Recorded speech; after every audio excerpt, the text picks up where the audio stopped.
আসসালামু আলাইকুম। আজ আমি কথা বলবো কিছু হ্যান্ড পেইন্টের টিপস এবং ট্রিক্স নিয়ে, স্পেশালি বিগিনার আপুদের জন্য যারা নতুন কাজ করছেন। আশা করি ভিডিওটা আপনাদের কাজে লাগবে। আমি খেয়াল করে দেখেছি যে অনেকেই আছেন যে পাতাটা শুধু সবুজ কালার দেন, কিন্তু হ্যান্ড পেইন্টের সবথেকে মেইন হচ্ছে কখনোই এক কালার দিয়ে আপনি পেইন্ট করলে সেটাকে অ্যাস্থেটিক মনে হবে না। অবশ্যই একের অধিক কালার আপনাকে ইউজ করতে হবে।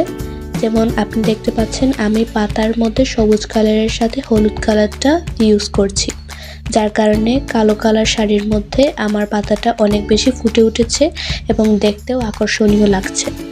তো সেম এইভাবেই আমরা যখন ফুল বা পাতা করি তখন একটু খেয়াল করে দেখবেন যে এক কালার দিয়ে কখনোই আমরা করি না, নিশ্চয়ই আমরা একের অধিক দুই কালার ইউজ করি।